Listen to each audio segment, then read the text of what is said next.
explicaciones de los expertos. Nos van a acompañar el obispo Raúl Vera, que, como todos sabemos, ha dado mucho apoyo al migrante y a las familias de personas desaparecidas de manera forzada en Coahuila, y es parte de las Fuerzas Unidas por Nuestros Desaparecidos en Coahuila, FUNDEC, que va a comenzar.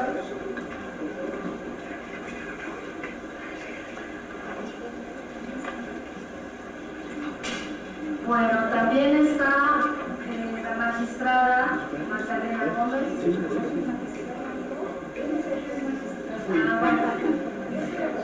Tenemos a la abogada Magdalena Gómez, que nos acompaña también, la conocemos, fue una de las garantes del Tribunal Permanente de los Pueblos. Y tenemos a Jorge Fernández de Sousa, magistrado, miembro de Iglesia de Paz. Entonces, le damos la palabra al obispo Raúl Vera.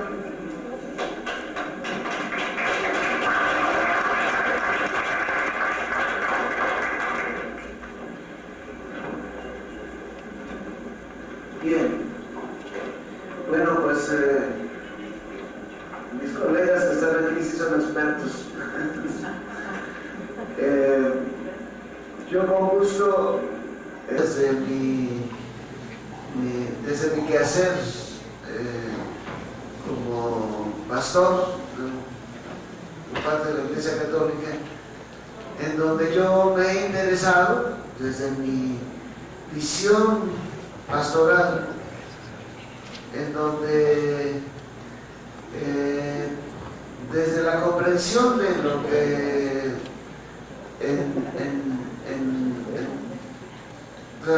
los que conocen un poco el papel de nosotros los sacerdotes, hay algo que es muy común vernos, que es celebrar la Eucaristía, o celebrar la misa. Pues cuando a mí me enseñaron el significado de esa ceremonia en mi clase de liturgia, en mi formación académica, a mí me enseñaron que ahí el sacerdote ofrecía a la persona de Jesús, que estaba presente en las especies eucarísticas, tenemos pan y tenemos vino, y después de las palabras que Jesús pronunció en una cena con sus discípulos, nosotros creemos firmemente, esto es la cuestión de la fe cristiana, que aquí ya no hay pan, ya no hay vino, están las especies, o sea, los efectos de tipo físico, de apreciación visual, de incluso si nosotros captamos, el vino sigue con su olor al vino y el sabor mismo. Bueno, nosotros creemos firmemente que nosotros estamos ofreciéndole al Padre de nuevo, a Cristo, que se ofreció a sí mismo en la cruz, solamente que ya lo hacemos de manera no cruel, con las mismas condicionalidades. ¿Por qué me detengo en esto? Porque ahí yo aprendí también en mi clase de liturgia que yo le ofrecía a Cristo, allá a Dios como Padre de Jesús, le ofrecía a todo el pueblo que él había rescatado, o que él venía a rescatar de las condiciones miserables que nosotros acabamos de escuchar. Yo solamente pude participar en este día porque el día de ayer yo venía viajando y no pude estar ayer, pero de todo lo que hemos escuchado aquí, la más impresionante es todas las víctimas que hay. Las tres personas que estamos aquí fuimos garantes en el Tribunal Permanente de los Pueblos, y allí escuchamos miles de voces de víctimas, y de allí aprendimos esta situación que ha propiciado un gobierno criminal que tenemos, que se ha asociado con todas sus fuerzas de seguridad, el ejército, la armada, la Marina, las fuerzas de seguridad, que se llama Policía Federal, se llaman Gendarmería, llámense las policías de las entidades federativas, que ahora en los estados hay unas policías poco reguladas. En este momento en Coahuila tenemos lo que se llama Fuerza Coahuila. Bueno, termino con mi primer argumento con el que empecé. En el momento en que yo un día estaba celebrando la Eucaristía, dije, oye, a ver, Romero, está bien, tú le ofreces al Padre a las personas que Cristo, por las que Cristo vino a dar su vida y está rescatando, pero aquí van, pues todas las mujeres golpeadas, aquí van los migrantes tratados miserablemente, aquí van los trabajadores con el salario que les pagan en este momento, aquí va la gente por la que Cristo dio su vida, que son todos, son todos. Incluso aquellos que caen en la desgracia de la adicción a las drogas, o las mujeres que no encuentran otro camino más que vender su propio cuerpo, eso que nosotros llamamos pecadores o pecadoras. Jesucristo vino a dar la vida, y de manera especial se acercó a ellos, escandalizando a los religiosos en su tiempo. Entonces yo dije, a ver, Raúl, acabas de celebrar la misa, a ver, ¿qué le estás presentando? Un desastre a Cristo, al Padre junto con Cristo le presentas un desastre que viene de una desorganización y de una corrupción y de una mentalidad avariciosa. Oye, pues no te puedes quedar aquí nada más, te tienes que salir a la calle, te tienes que salir a saber lo que está pasando, de dónde viene lo que está pasando aquí, o te enfrentas a eso también, olvídate. Y esto de manera muy especial lo empecé a pensar cuando a mí me encargan de un día para otro, siendo obispo allá en Guerrero, a 600,000 personas, a ver, y que empiezo a ir a la sierra, a subirme en la mula y a ver la situación de aquella pobre gente. Entonces, yo creo que yo tengo que intervenir, ¿está bien? No me tengo que quedar nada más celebrando la misa, yo tengo que intervenir en aquella organización que de alguna manera ve por esta gente. Y lo primero que me encontré en mis visitas pastorales en las zonas rurales fue una cantidad de enfermos que no tenían ninguna atención, y que los enfermos que tenían atención la tenían a partir de unos médicos Dráculas que los despojaban de todo y los dejaban ir cuando ya no habían podido hacer, no hacían nada por ellos. Entonces eso fue, empecé a organizar. Lo primero que se me ocurrió organizar, cómo voy a sacar a estos enfermos de aquí, cómo los voy a hacer llegar a otros espacios. Y así me di cuenta que había que organizar. La iglesia, así como en mi quehacer estaba organizar, y que organizar no es hacer el papucho, es organizar, entrar en contacto con la gente que tiene estas posibilidades ya. Entonces, pues lo primero que hice fue buscar primero unas trabajadoras sociales y unas misioneras seglares, que un tiempo me ayudaron, después ya se cansaron, y entonces me traje una congregación de religiosas que sabía de eso. Esas religiosas en 2x3, digamos, ya en 6 años teníamos no solamente enfermos, sino teníamos 6 grupos sociales marginados atendiendo.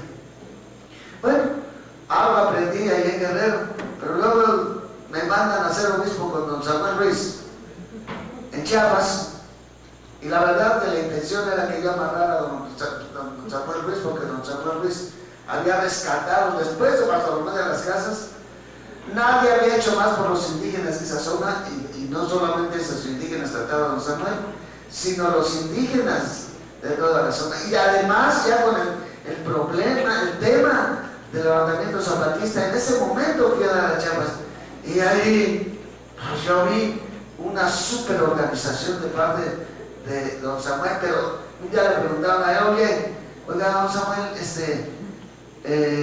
¿y cómo ha hecho usted para tener esta organización tan buena? Dice, pues nomás me tuve que dar cuenta que yo solo no lo puedo hacer, nomás por eso. No tuve que decirle a la gente, ayúdenme. Entonces, esto es lo que a mí me ha llevado a entender que no es nada más acercarse a la gente para sacarla de una situación X y que yo, así como milagrosamente y muy potentemente o con ayuda de supergenios, a sacar a través de estos años he aprendido, y esto gracias a Dios lo había aprendido, por eso me entendí bien a los Samuel cuando vio a los hermanos indígenas en el Congreso reclamando su dignidad y su lugar en México, y don Samuel dijo así en voz alta, estábamos un grupo y estábamos en Senam, Centro Nacional de Atención a las Misiones Indígenas, coincidió que nosotros estábamos reflexionando con grupos de ellos de todo el país en este centro, que todavía yo trabajo ahí. Ya estoy en el norte allá trabajando con migrantes, pero sigo trabajando con el mundo indígena a través del Centro de Derechos Humanos Bartolomé de las Casas y este otro lado. Entonces, don Samuel dijo, ya son sujetos, unos buenos y otros malos, pero son sujetos. O sea, esto que yo había aprendido y que don Samuel sentía muchísimo de esto, es eso. Que no se trata, y esto es lo que estamos viendo toda la tarde aquí, no se trata de llegar los papuchos y las mamuchas.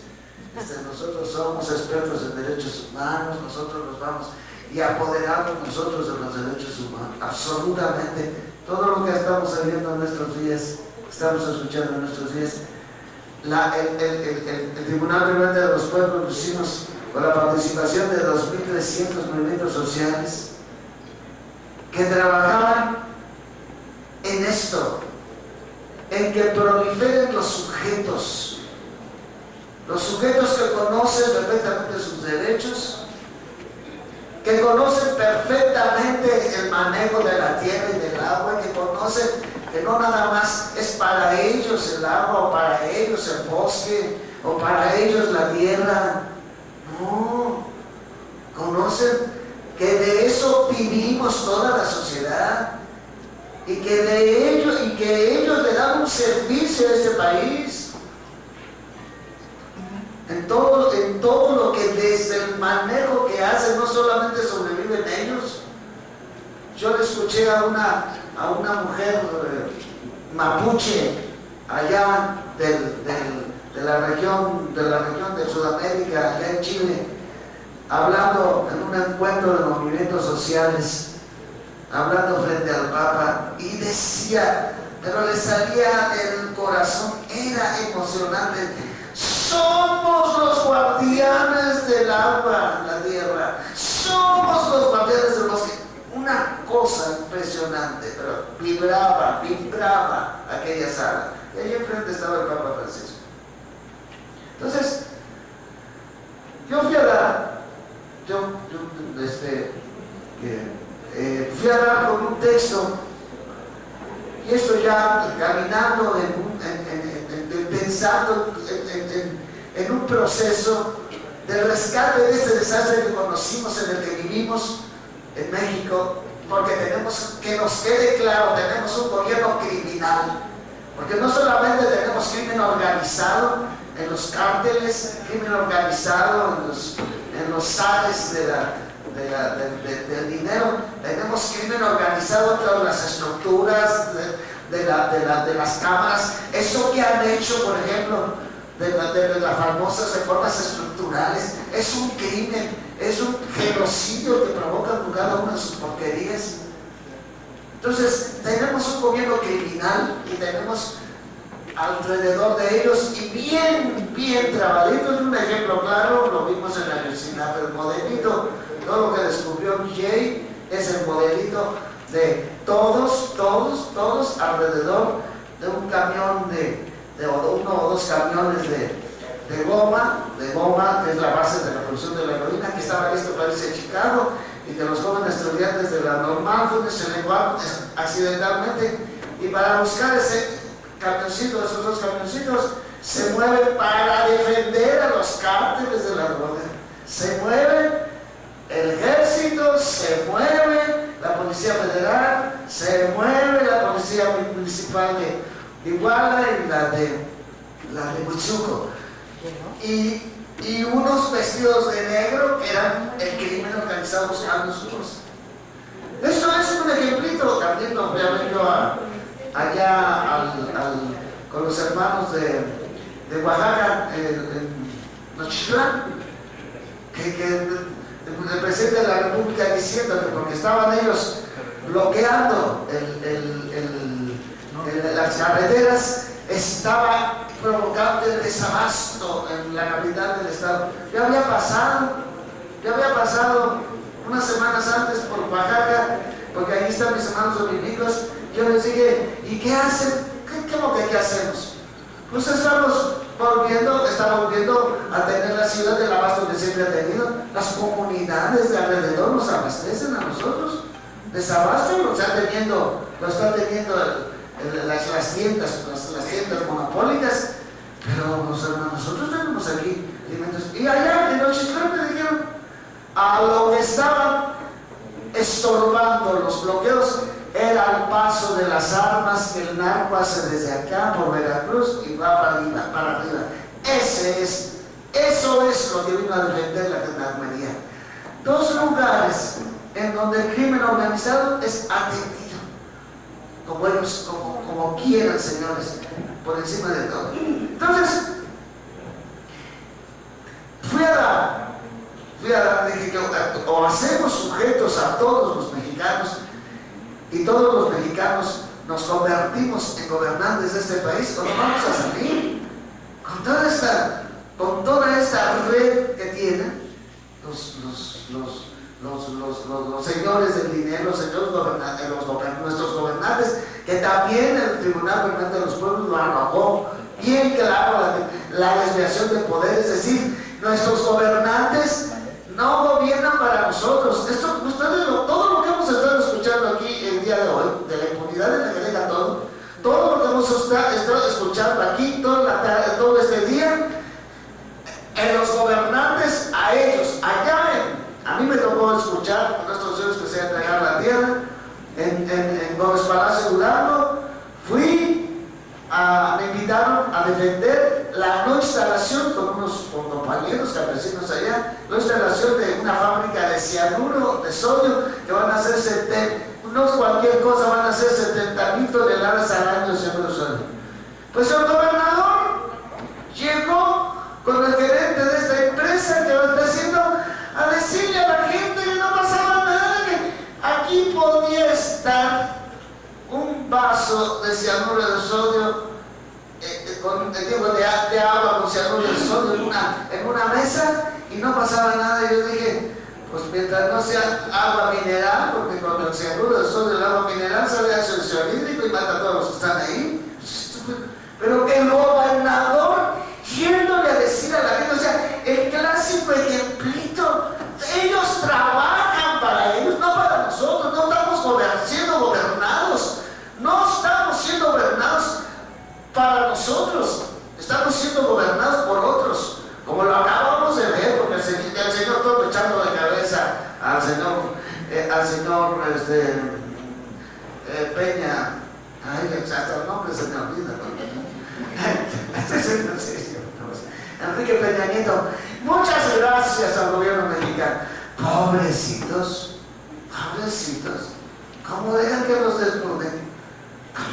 Y eso siempre ha sido, somos el patio trasero de Estados Unidos. También en estos, ya pensando así, de qué podemos hacer, me cae en la mano un artículo de Boaventura de Sousa Santos, en donde habla de la manera, y él habla directamente de la izquierda en el mundo, cómo se ha equivocado. Dice, han gobernado con el mismo estilo que lo hace la derecha. Se han puesto a gobernar como élites, olvidándose de la participación del pueblo en la gobernanza.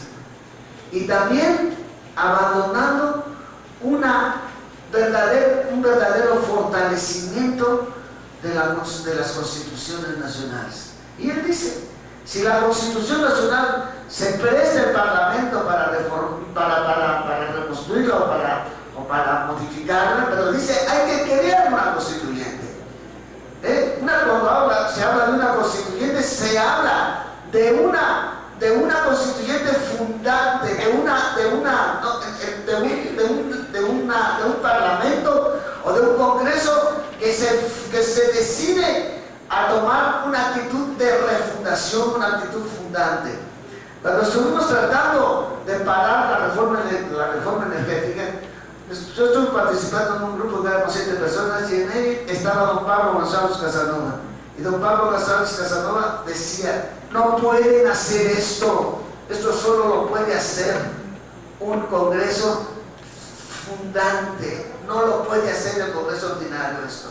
Bueno, pues dice Boaventura de Sousa, dice, tiene que constituirse una constituyente.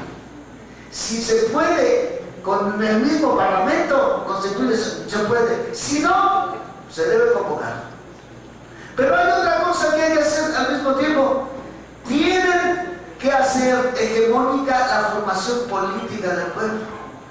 Y en esa formación hegemónica del pueblo tienen que entrar todos los medios posibles con los que cuente una nación para que la gente tenga una altura de comprensión de lo que es, pero homogéneamente, debe ser homogéneo, porque si nada más tenemos a los que les han pegado, o cada uno como aquí hemos estado escuchando, que no podemos estar cada quien apagando su polvareda, cada quien bajándole no podemos. ¿Por qué? Porque ellos sí están bien organizados. Ellos en un ratito hicieron el pacto por México y se pusieron de acuerdo para quitarnos todo. En un ratito. Ellos sí están muy organizados. Entonces, si nosotros no nos presentamos como un pueblo organizado, no vamos a hacer nada. Entonces yo creo que algo de lo que también tenemos que hacer, para mí, algo, y de esto sí soy experto, porque me ha tocado organizar, participar en las 3 diócesis en las que he estado presente, me ha tocado en 2, empezar yo, pero llegar con don Samuel, me encontré con una diócesis súper organizada en la que, como dijo él, todos son sujetos. Es decir, un nivel de comprensión de lo que debe ser verdaderamente gobernar un país. Solo así, y el Señor dice, vamos a tener una verdadera democracia representativa, porque en esa Constitución va a haber una participación seria para que los representantes verdaderamente escuchen a sus representados y los representados tengan control sobre ellos. Pero esto tiene que estar en el cuerpo legislativo, esto no tiene que ser como un plus que nos den. Ahí les concedemos, ahí los consejos ciudadanos, no tiene que haber una articulación tal que incluso lleguemos a tener la revocación de mandato desde los mismos distritos. ¿Sabes qué? Tú te largas de ese curul y hacemos otra cosa, pero no podemos estar así. Entonces, eso es muy importante. Y la otra, que es la democracia participativa, que es esta, en donde nosotros verdaderamente estemos presentes en la gobernanza. Y nosotros no dejemos. Es muy interesante, lo más dice Boaventura, lo que ha pasado es que se han puesto a gobernar con élites. Entonces, yo no tengo así una super desconfianza de López Obrador, pero López Obrador tampoco tengo toda la confianza de que no, hombre, pues ya tienen unos changos trepadores ahí que bueno, por todos lados le están saliendo ahí para ayudarle. Pues si nosotros, el pueblo, no hacemos contrapeso a eso, hombre, vamos a estar fritos, pero un ratito, Y hay una cosa muy interesante que dice también, Boaventura dice, si un gobierno elegido con mucha fuerza por un pueblo, con mucha ilusión, y ese gobierno falla, van a tardar 100 años para que ese pueblo se vuelva a mover, compañeros. Ahora se mueve el pueblo, me tocó verlo moverse a mí me tocó verlo moverse, ¿no? Me tocó, yo, por pura casualidad, yo pasé por 2 aeropuertos. Yo tenía una salida al extranjero ese mismo día. Yo fui a votar religiosamente, que hicieron sus trampas, bueno, ya no me sorprende, los digo, tengo ahorita y me quedan 3 minutos, eran 5 más un rato. Entonces, fui a checar mi salida por Monterrey, e iba a la Ciudad de México para checar mi salida e iba a Europa. Entonces, voy a Monterrey, llenísimo, donde se checan los viajes de Aeroméxico y de bueno, una empresa extranjera. Del lado de la empresa extranjera estaba una casilla, ¿cómo le llaman? Especial, en donde solo pueden votar los que no tienen. Pues es la zona de Apodaca, es una zona donde puros obreros que vienen de los estados a trabajar, y todos solamente podían votar por presidente. Pero eso fue nada cuando llego a la Ciudad de México y me voy a votar, me voy a tomar mi avión. Seguramente que allí estaba la especial para los que salíamos al extranjero. ¿Qué? Toda la gente de las orillas de la Ciudad de México de esa parte, pero a montones, y les digo, no van a votar, nomás hay tantas boletas, y uno dice, claro que vamos a votar, o sea, iban a armar la gorda, pero votaron. Entonces, va a ser muy difícil, y esto tiene que reconocerlo, pues, Obrador, fue el pueblo el que lo sacó, y fueron los pobres los que lo sacaron. Estos pensaban que otra vez iba a ser la diferencita de este tamaño y que iban a lograr que se achicara eso, pero resulta, en primer lugar, lo que les dieron a sus lideresas o a sus no les alcanzó el dinero. Es más, se dispusieron a quedarse con él. No les dio el dinero para comprar el voto, no les dio. Dice, pero es el pueblo el que votó. Entonces, mi recomendación, sigo pidiendo las recomendaciones, es que pensemos en todo ese pueblo. Solo ese pueblo organizado es el que nos va a sacar. Si el cura Hidalgo y los insurgentes a nuestros hermanos indígenas en el 1810 les dieron un arma de fuego, si nuestros revolucionarios en 1910 les dieron un arma de fuego, nosotros nos toca repartir armas políticas, pero tampoco creamos que nuestro pueblo de política no sabe nada. Esto es excelente que nosotros entendiéramos esto y que nos hiciéramos nos diéramos a la generosa actitud de trabajar todos con ese pueblo, todos, porque nosotros no nos apropiemos, no nos sintamos los papuchos ni las papuchas. Esto quitémonos, porque eso es lo que nos ha acabado. Ese pueblo es sabio y ese pueblo es el que tiene el arma más poderosa, porque ellos son los que nos pueden sacar. Basta, ya.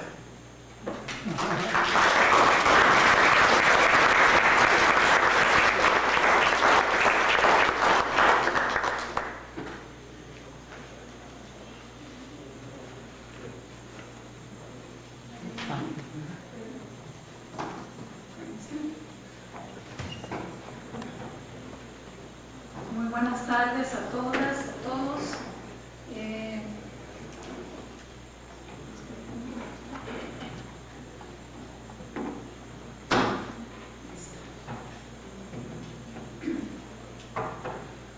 Pues realmente lo que yo puedo compartirles más que recomendaciones, reacciones, algunas ideas ante estos 2 días de escucha, de experiencias tan importantes, tan significativas, que nos muestran una serie de patrones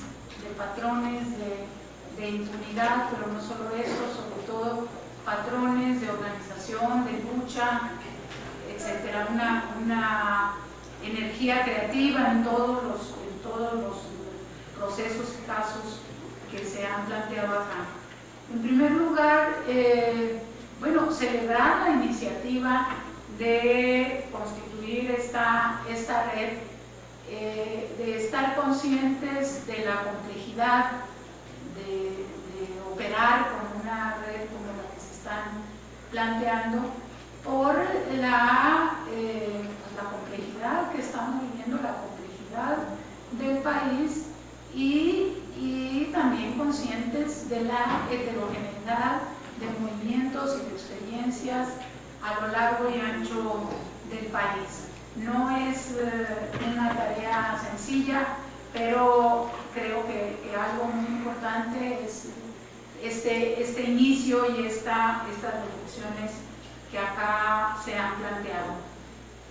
Yo quisiera señalar, siguiendo un poco la agenda de esta reunión, señalar cómo es difícil separar, como se ha insistido a lo largo de este día. Bueno, ayer vimos genocidio, hoy vimos impunidad.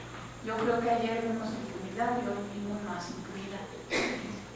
Pero en el asunto de genocidio, yo sí plantearía que, como ayer se explicó, en el caso del movimiento de 68, de la masacre, de la búsqueda de la justicia, que me tocó acompañar muy de cerca, el hecho de que jurídicamente se acusara de genocidio y que se comprobara, ¿sí?, todos estos elementos que se ha estado insistiendo, la planeación, el involucramiento de agentes del Estado al máximo nivel en esa masacre, y los resultados que ya ayer se explicaron y que se recordaba, cómo fue el factor político el que detuvo a ese proceso jurídico, cómo fue el factor del ejército con el presidente, hoy expresidente Vicente Fox,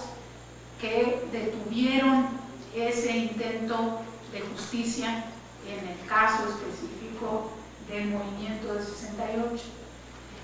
Yo recordaba ayer, escuchando la excelente exposición de Félix Hernández Gamundi y de la Chata Campa, recordaba cómo hay un patrón, fíjense ustedes, cuando se intenta llevar a la justicia algún factor estructural, ¿sí?, que atañe y que involucra a la clase política, al interés de Estado, siempre se tiende una cortina de humo en torno, se dice entre comillas, a la ineficacia jurídica.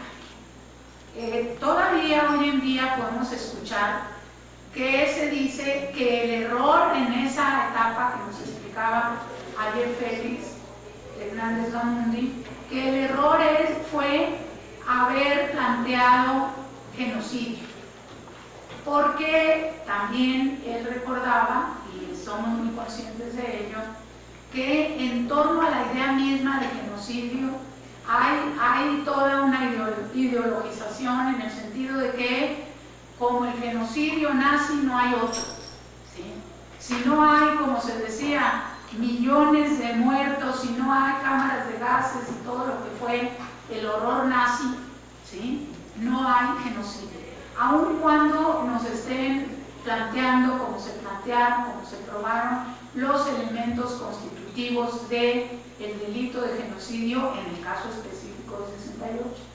Sin embargo, y esta no es recomendación, sino mera reflexión para compartir, para que lo compartan, creo que debemos tener cuidado de no trivializar el concepto de genocidio.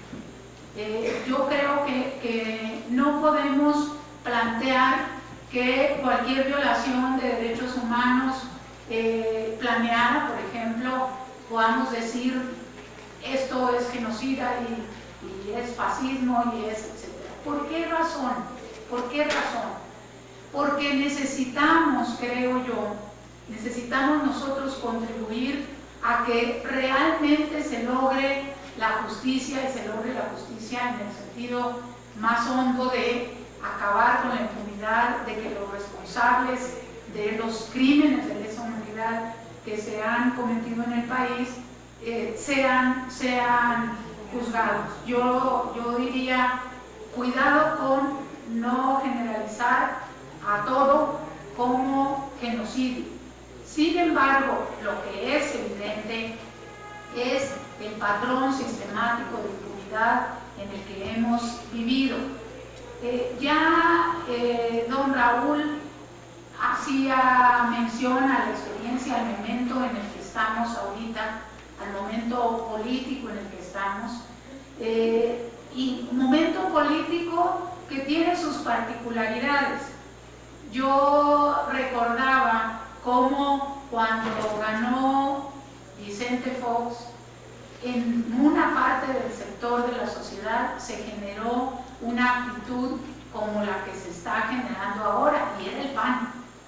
Y era el PAN, pero no era el PRI. Y ahora es Morena, pero no es el PRI. Sin embargo, esa efervescencia, entre comillas, que se vivió en el 2000 con Fox, se fue a pique, creo yo, que por las mismas razones que puede irse a pique esta experiencia, aunque una sea Morena y otra haya sido el PAN. ¿Y cuáles son esos elementos? Algo que en los distintos casos no colocamos, pero que es también el telón de fondo. La capacidad de los estados nacionales hoy en día, en tiempos de neoliberalismo, son limitadas. Los factores económicos de poder, ¿sí?, se están y se colocan por encima de la mejor de las voluntades y los 30 millones de votos. ¿Por qué? Si no, veamos, ¿por qué el primero o el segundo día, pero inmediatamente, en este caso del 1 de julio para acá, se tenía que, entre comillas, calmar a los capitales, ¿no? Calmar al capital, calmar al empresariado? El pueblo puso su confianza, porque finalmente 30 millones de votos no es cualquier cosa, puso su expectativa en dar el voto ahí a una opción. Sin embargo, no es suficiente para que esa opción sea suficientemente fuerte, sino hay que calmar a los capitales. Bueno, ¿qué es lo que tenemos nosotros que ver ahorita y que vemos en todos los casos que se han planteado? Y debemos preguntarnos, si yo no tengo la respuesta. Ni siquiera le voy a llamar como que ya parece un comercial ese de la Cuarta Transformación, ¿no? No, ni siquiera me lo voy a plantear así. Me voy a plantear, ¿es factible en estos tiempos, en este contexto, una reconstitución del Estado? ¿Y a qué me refiero? No me refiero solo a hacer una nueva constitución. Me refiero a que somos un país con una trayectoria, que esa trayectoria presidencialista priista o priista presidencialista, que anuló los otros dos poderes, que decidió arbitrariamente durante 6 o 7 décadas, ¿sí? Eso creó una cultura política que tenemos, estemos en el color que estemos, ¿sí? Entonces, se puede, fíjense, casi todos los casos planteados, bueno, por supuesto que hablan de complicidad, por supuesto que hablan de arbitrariedades desde el Poder Ejecutivo, pero nos hablan de un Poder Judicial sometido, ¿sí? Ese Poder Judicial no ha sido ni electo ni reelecto. Ese Poder Judicial es el mismo Poder Judicial que traemos desde hace tiempo, ¿sí? ¿Cuánto se ha batallado para que el Poder Judicial aplique los tratados internacionales de derechos humanos de 2011 para acá? Una cosa tan elemental. Yo les decía, ahora todavía escucha uno, el error de los juicios en el caso del 68 fue haber planteado un genocidio. Pues en 2001 con un grupo de organizaciones indígenas, impulsamos controversias constitucionales contra la reforma que se había aprobado violentando los acuerdos de San Andrés, y acudimos a la Suprema Corte de Justicia. ¿Y saben qué se hablaba también tras bambalinas? Que el problema era que nuestro planteamiento no estaba muy sólido ni muy correcto, planteamiento jurídico no estaba muy correcto. Pero ¿saben qué pasaba también tras bambalinas? Que los ministros de la Corte recibían a los senadores, a los diputados, a los secretarios de Estado, y a las autoridades indígenas no las dejaban pasar a la Corte porque no estaban acreditadas en el expediente. Finalmente, con mucha dificultad, se logró que recibieran a las autoridades. Ustedes hubieran visto las caras de los ministros y de la ministra que hoy estaba enfilada a ser secretaria de Gobernación, que también fuimos con ella. Iba con nosotros el padre Miguel Concha, y la ministra se volvió loca con el padre Miguel Concha, porque debe ser, creo, muy católica, y le importaba poco las autoridades indígenas. Se la presentábamos y decían: autoridad, ¿cómo autoridades? Si yo soy la ministra de la Suprema Corte, ¿no? Lo que encontramos en la Corte, en ese recorrido que hicimos, frases lastimeras: pobrecitos, pobrecitos. O sea, tienen muy bonitos trajes típicos, muy bonitos, pero pobrecitos. El problema es que están pobres. Los argumentos nuestros que poníamos jurídicos ahí decían: bueno, esos son académicos, y se usa académicos para denostar. No, lo que estaba pasando era esa otra agenda, el cabildeo del poder, que hizo que desecharan 330 controversias constitucionales contra esa reforma, como hizo que separara Fox y el Ejército a este proceso de 68, como separan tantos y tantos procesos. Por eso fue que en el Tribunal Permanente de los Pueblos recuperamos lo que se definió en la Corte Interamericana de Derechos Humanos en torno a la desviación de poder. Ese telón de fondo, donde los poderes constituidos usan su poder para ejercer facultades distintas a las que les conciernen, ese es un elemento estructural, un patrón de operación que tenemos hoy en día cuando tocamos la puerta de la justicia. Sea que los mueva la cooptación, sea que los mueva el que sí desayunaban con los secretarios de Estado y no recibían a las autoridades indígenas, que digan que estaba mal planteado genocidio, etc. Entonces, tenemos que sí hay que cuidar el aspecto de técnica jurídica, de doctrina jurídica, pero que hoy en día tenemos una situación donde son los factores de poder los que determinan la orientación de la justicia cuando estamos tocando puertas. Y los factores de poder igual actúan a nivel local que a nivel federal, y ya no se diga a otros niveles. Tenemos una situación compleja, una situación difícil, donde no es automático porque acudamos a la Corte que podamos obtener una resolución. Hemos obtenido, no sé quién utilizaba o recordaban que se había mencionado genocidio por goteo. Bueno, hemos obtenido justicia por goteo. Se han logrado resoluciones que la Corte, por ejemplo en materia indígena, jamás había emitido, pero no se ha logrado que sean efectivas. ¿Sí? Esa es una realidad que tenemos.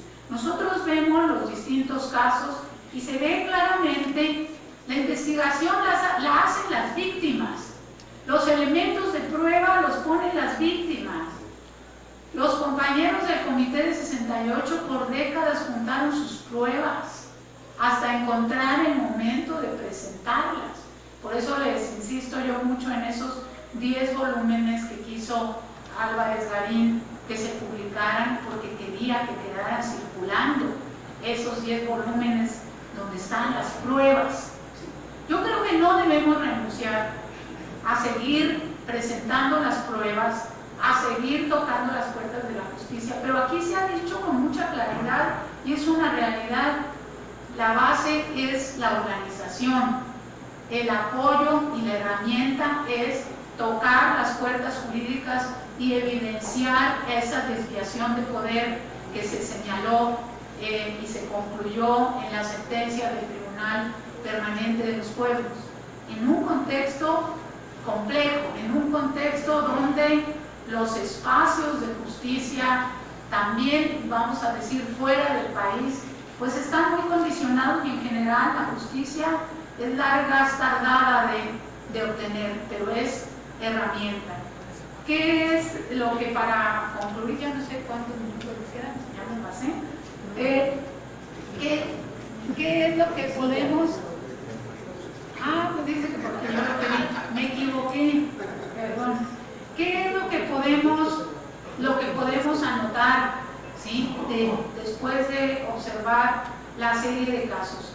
Primera, y un poco recapitulando, el patrón de impunidad, la tradición de organización y de lucha por distintas vías, por distintos medios, a lo largo y ancho del país, porque acá tuvimos algunas evidencias de las luchas, pero hay muchas más luchas a lo largo y ancho del país, ¿sí? Y eso es todo un tema para diversificar la red y todo un problema también para superar problemáticas políticas que sabemos que también existen en términos ya de lograr articulaciones nacionales.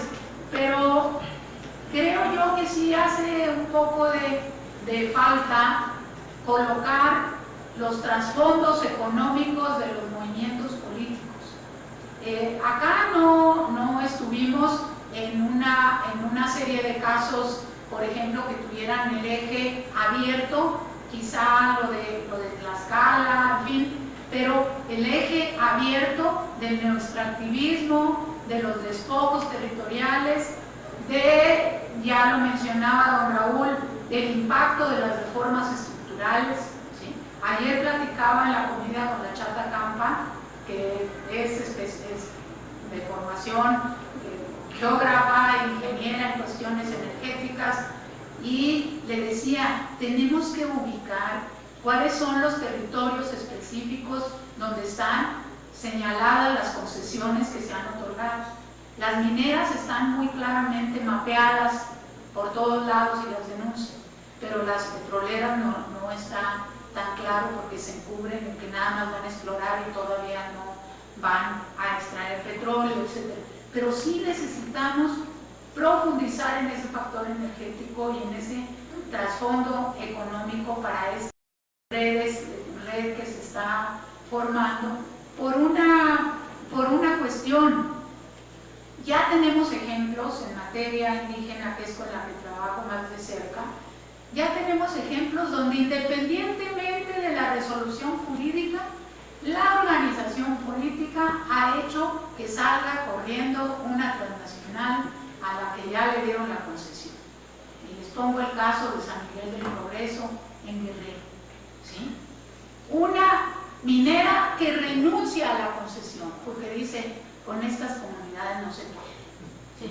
Estas comunidades no me van a dejar en paz, no me van a dejar explotar a gusto, ¿sí? Y la casa pierde. Mientras no empecemos a explotar, pierde la casa. Las eólicas en Juchitán, tenemos toda una problemática donde los juicios sucesivos de las comunidades contra las eólicas llevaron que hasta quienes invierten desde Europa en esa compañía empezaran a retirar sus fondos. Bueno, ya llevan 2 años ahí y las ganancias ¿dónde están? Entonces veamos estratégicamente la organización y cómo la organización puede también tener impactos, curiosamente, impactos económicos para echar a correr a las transnacionales. Y sí se puede, y lo estamos viendo. Nada es de blanco y negro y de gana todo, eso está muy claro. Aquí vimos en la serie de casos que se estuvieron presentando arbitrariedades y crímenes de lesa humanidad que no hay que ceder y hay que seguir insistiendo. Y por ahí se lanzaba una iniciativa que a mí en lo personal así no me sonó mal, que de repente podamos impulsar una especie de jurisdicción especial para delitos de lesa humanidad. Porque la verdad es que si uno le llega a un determinado juez, otro a otro, etcétera, sí se requeriría, creo yo, al menos hay que analizarlo, un planteamiento así, no de comisiones de la verdad, que son como, perdón, pero saludos a la bandera, ¿sí? Diagnósticos ya tenemos muchos, ¿sí? Tenemos la sentencia del Tribunal Permanente de los Pueblos, todo el material de los casos del Tribunal Permanente de los Pueblos, tenemos esos 10 volúmenes del Comité de 68, tienen sus pruebas todos y cada uno de quienes presentaron acá, pero mientras no tengamos condiciones de justiciabilidad donde se vean efectos, para concluir, les diría yo, para mí ha sido muy claro una lógica de justicia que aplican entre los rarámuris. Fíjense que ellos juzgan por resultados. ¿Y qué quiere decir eso? ¿Sí? Ante una acusación de un daño, dicen las autoridades indígenas, los indígenas, no importa si quisiste o no causar el daño, le dirían al Estado, no importa si tu interés nacional o si en 68 se iban a echar a perder las Olimpiadas o si el movimiento magisterial o el bloqueo de carreteras, no importa.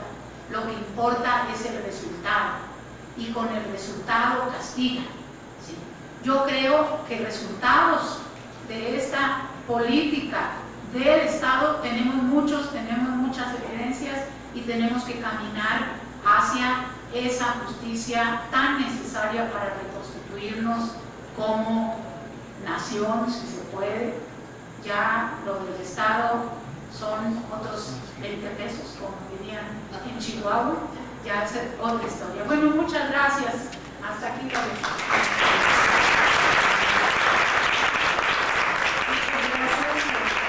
Marta Gómez, le damos la palabra a Jorge Fernández.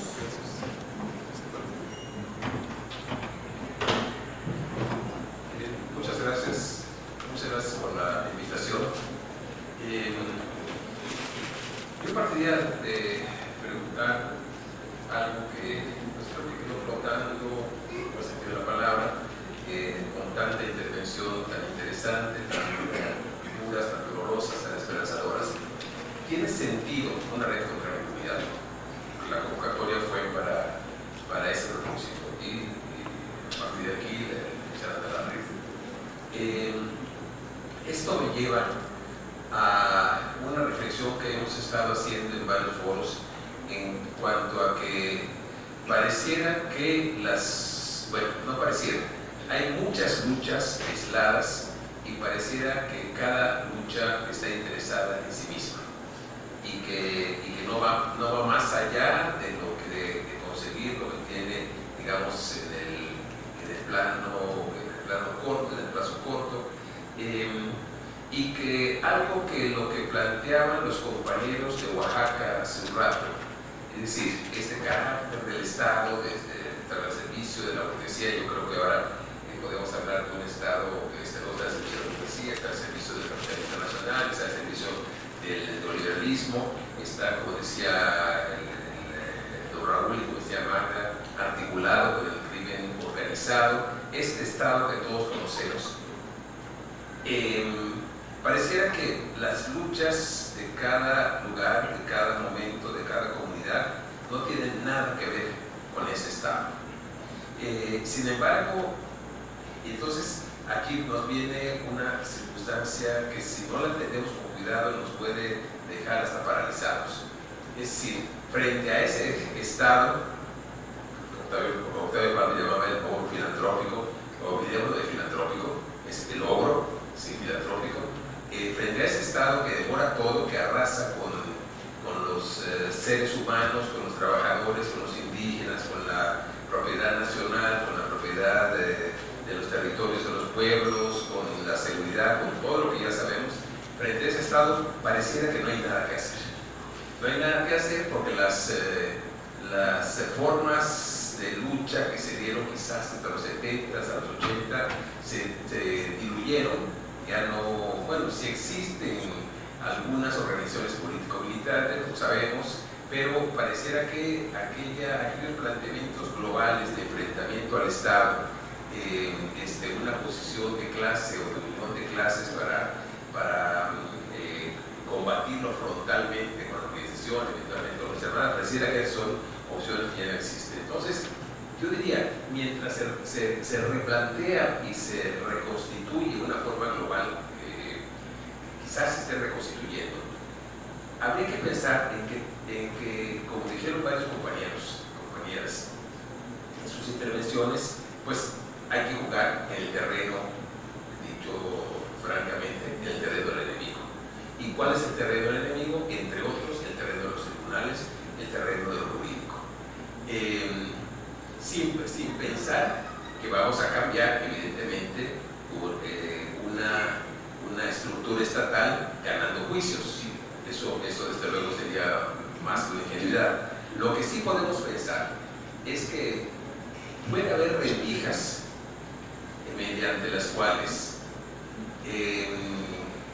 algunos litigios contribuyan, no sea la cabeza de la organización, eso sería, me parece un principio adecuado, pero sí que contribuyan a la organización, que contribuyan a hacer los planteamientos, que contribuyan a que, por muy buenos y muy honestos y muy buena onda que sean los abogados, la solución no está en manos de ellos más que muy parcialmente, diría mínimamente, pero sí que contribuyan esas circunstancias, que contribuyen, insisto, a la organización, y que esa organización particular de cada conflicto pueda articularse con los conflictos e ir creándose una red de organizaciones que vaya poco a poco, no es nada fácil, generando una nueva correlación de fuerzas.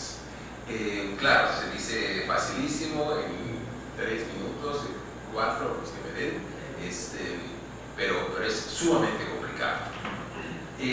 Pero sí hay ejemplos, Marta dio algunos, hay otros ejemplos en los que esa lucha social, política, jurídica, pongo lo jurídico en el tercer lugar como un apoyo que tiene que realizarse. Sí hay ejemplos en los que eso contribuye a la organización y fortalece. Y hay ejemplos en los que inclusive con la organización o con influencias indirectas de la organización se obtienen circunstancias. Marta hacía ahorita una mención de las comisiones de la verdad. Yo no estaría tan seguro que sea nada más saludar a la bandera. Son saludar a la bandera si se queda en la pura verdad, para que yo la verdad, ya me enteré. No, pero si pensamos en comisiones, hay todo un sector de derechos humanos que quiere comisiones de la verdad pensando en lucha precisamente contra la impunidad. El razonamiento es, en la medida en que sepamos la verdad, podemos hacer planteamientos para que se pueda combatir la impunidad y claro, son pasos muy difíciles todos, llevar ante la justicia, y aquí tenemos el problema de quién practica la justicia, de quién la administra, como se dice, llevar ante la justicia a los responsables en algún momento de genocidio y para que se acabe con la impunidad. Son pasos sumamente complicados, pero quiero hacer, aparte de los ejemplos que dio Magda, que es muy claro, muy visual, digamos, de la comunidad que logra parar, haciendo de alguna manera a un lado la cuestión del litigio. Quiero hacer dos ejemplos, uno nacional y uno también relacionado con lo que dijo Magda, internacional. El nacional, no sé si estamos enterados de una sentencia que emitió un tribunal colegiado en el norte del país sobre el Shinapa. ¿Perdón? La comisión de Sí, está con sede en Tamaulipas. Es una sentencia que vale la pena conocer. Hay que respirar profundo porque son 700 páginas, pero vale la pena conocer porque el razonamiento es muy claro. Es decir, la sentencia, la investigación que se hizo sobre la desaparición de los normalistas y sobre los homicidios que estuvieron a la vista no fue buena por varias razones.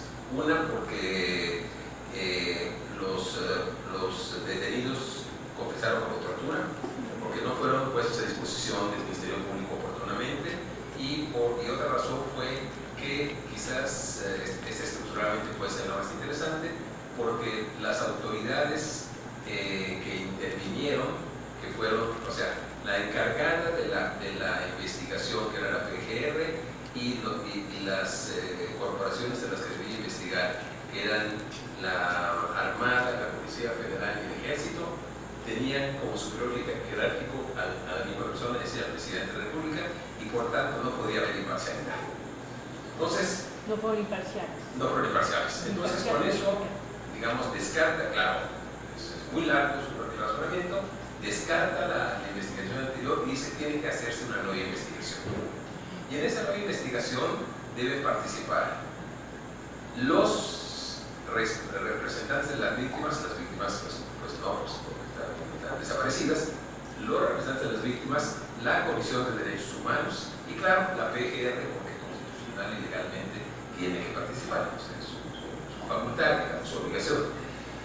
Entonces, y luego dice, esas tres deben integrarse en una comisión. Entonces, lo que implicaría eso es que trabajaran juntas, bastante complicado, trabajaran juntas Procuraduría General de la República, los papás de Ayotzinapa, sus representantes, sus abogados, y la Comisión Nacional de Derechos Humanos. Y dice la sentencia, y sean asesorados por comisiones internacionales, expertos, pero también por algunas organizaciones internacionales de derechos humanos de la ONU. Entonces, yo no digo que con esto ya se ganó de ninguna manera. Yo lo que digo es que es un paso interesante que seguramente los magistrados pudieron haberse dado cuenta por así, pero uno tiene derecho a suponer que sacan una sentencia de ese calibre por la enorme presión que hay, en primer lugar de los familiares de las víctimas y por la presión nacional que hubo en el caso atroz de Ayotzinapa y Guaymas. Entonces, pongo este ejemplo porque para que se vean cómo las rendijas chiquititas sí se abren. Insisto, esto no quiere decir que se vaya a lograr. Todavía, cuando la sentencia fue combatida por el magistrado que tenía que cumplir la voluntaria, está el colegiado, está voluntario, el magistrado solo, él dijo que no se podía cumplir porque la PGR le pidió que dijera que no se podía cumplir. Él dijo que no se podía cumplir, el colegiado dijo que sí se podía cumplir, que tenía que cumplirla, y entonces la PGR se fue a la corte, que es donde está ahorita. Entonces, esto lo digo también porque llama la atención que valga la redundancia, llamado un poco la atención la sentencia, era como para que el movimiento social estuviera sobre la corte ahorita exigiendo que respetara la sentencia. Y sin embargo ha sido poquísima, muy poquita la presión, en un caso emblemático, pero muy poca la presión. Entonces, viene de acuerdo también por lo que han comentado varios y varias, en el sentido del Poder Judicial. Pues sí, atendemos que la gente se preocupa por estos 30 millones de votos por el Ejecutivo, se preocupa por el Legislativo, pero se preocupa muy poco por el Judicial. Entonces, me parece que hay que tener mucha más presencia, mucha más presión sobre el Poder Judicial, y esta es una oportunidad. No han resuelto y cabría ver si la propia red, en un primer saque, digamos, o un segundo saque, se dirige a la Corte y le dice, oye, tienes que respetar porque la Corte del colegiado. Claro, si la Corte dice que lo que dijo el colegiado, que la sentencia queda firme, eso es un primer paso. Luego tiene que integrarse a la comisión, luego tiene que trabajar, luego tiene que sacar los resultados, y luego tiene que consignar o que poner a disposición después de lo que resulte. Y que van a tener la posición del Ejército, de la Armada, cambien al titular, no va a cambiar eso es una lucha también enorme. Entonces, lo que quiero llegar, perdón, pongo el otro ejemplo que te mencionó Magda, el ejemplo de los eólicos de Oaxaca, de Juchitán. Magda dijo, en la misma reunión, antier, Magda decía, los compañeros de Juchitán, salvados en Prodesc, se dirigieron a una instancia de la OECD, de esta organización de los países ricos, digamos, desarrollo económico. Ahí están los ricos, ¿cuántos son? Como 10, ¿no? No pasan de 10, pero en fin, unos cuantos. 14. Entonces, hay algunos instrumentos, más que instrumentos, algunos espacios ahí, seguramente instrumentos donde se pueden plantear quejas contra ellos. Magda decía con razón, pero ese es el espacio de los que están impulsando las reformas neoliberales, es el espacio de que están a favor de los eólicos. Sí, nada más que, y tiene toda razón, hay una otra rendijita. Generalmente, voy a usar un lenguaje medio antiguo, en los países centrales, el respeto por la legalidad es un poco mayor que en los países periféricos. Entonces, si los compañeros de Juchitán o de la organización que nos está acompañando hubieran hecho un planteamiento ampliado como gatos boca arriba aquí, pero si lo hubieran hecho a lo mejor en la, ¿cómo se llama? El punto, el punto, cada país de la OCDE tiene su instancia donde se puede plantear los incumplimientos de las normatividades legales y ambientales. Si lo hubieran hecho aquí, las posibilidades hubieran sido menos de lo que hicieron en Francia.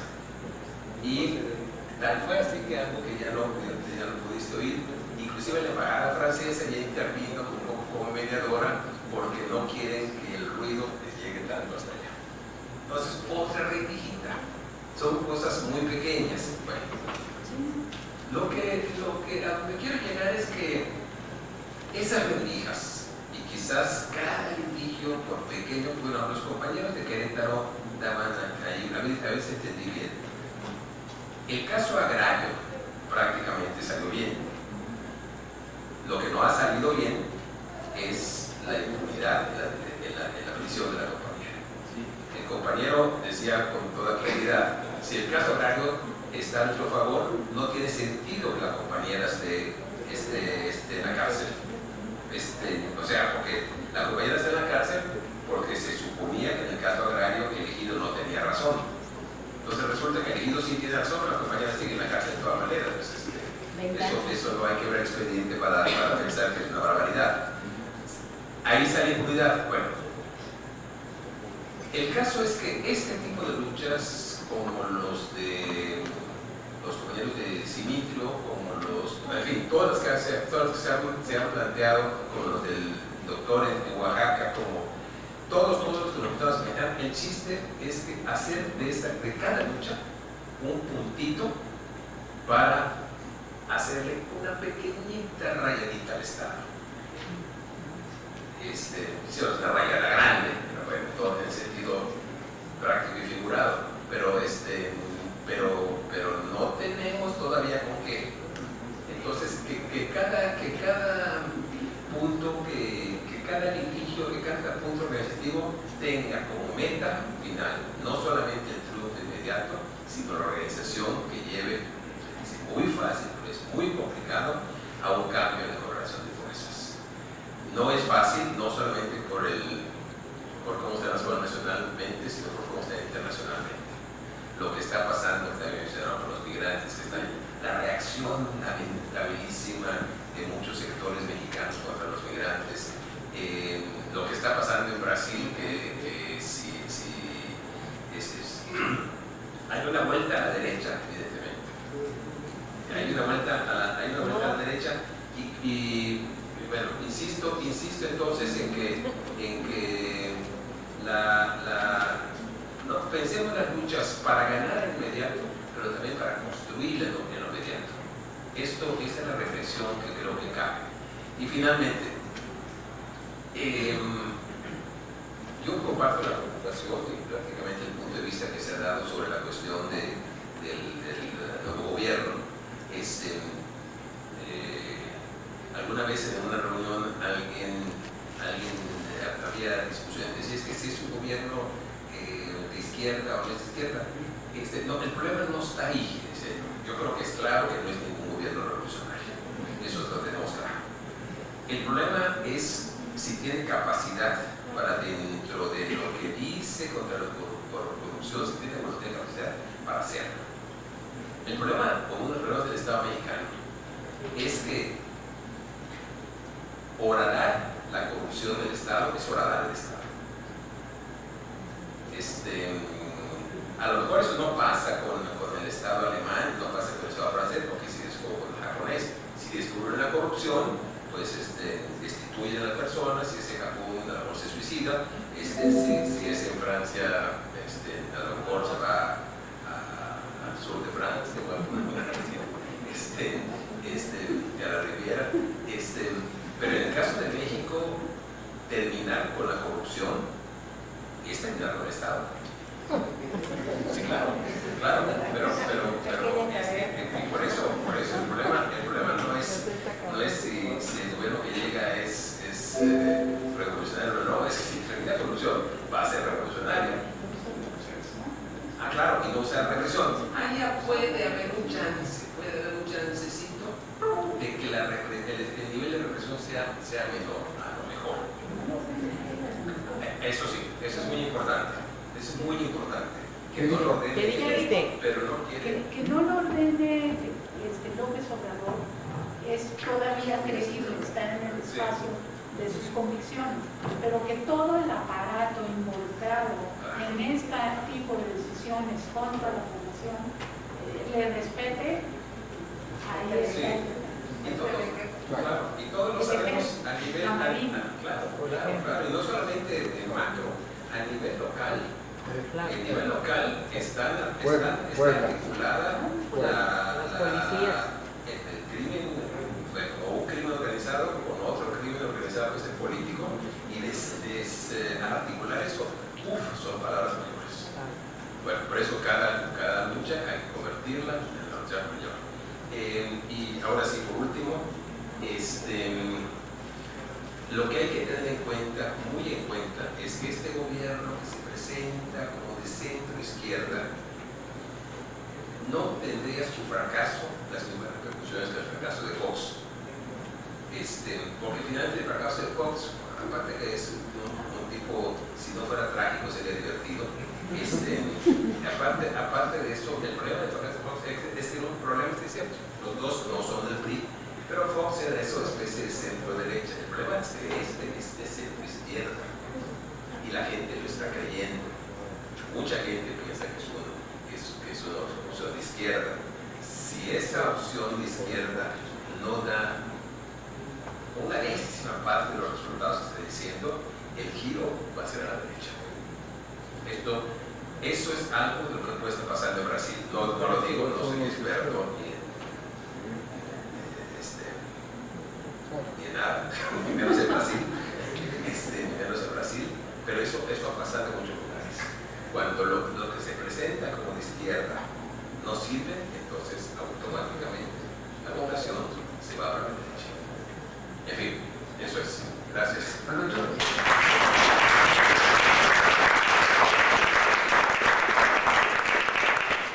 Yo quisiera decir una cosa que me viene ahora, sobre todo en esta conclusión tan buena que nos da el compañero.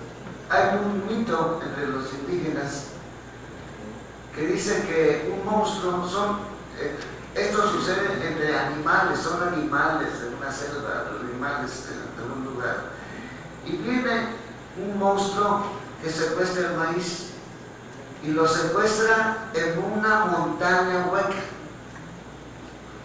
Entonces los animales se ponen de acuerdo y le mandan a su campeón más fuerte para que lo venza y sacar el maíz, porque es su comida. Y el monstruo lo vence.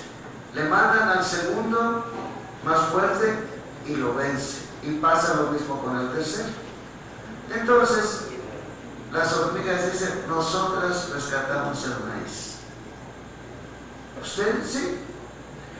Y las hormigas, que son para eso, bien organizadas, oradan la montaña y sacan grano por grano todo el maíz. Y la enseñanza del mito es: los pequeños bien organizados vencen al monstruo más grande. Yo se me olvidó decir que la nueva Constitución la debemos escribir todos, y eso nos debe servir para hacer un camino juntos, un camino de organización política juntos. Tenemos que hacer eso. La Constitución no la va a hacer un grupito. El pueblo se va a educar políticamente, pero sobre todo vamos a estar unidos. Y ese monstruo que tenemos detrás del gobierno estúpido que tenemos, es el capital. Ese es el monstruo al que le sirven. Ese es el monstruo. Y ese continuará, pero nosotros podemos ser una luz en el mundo para escaparnos de ese monstruo.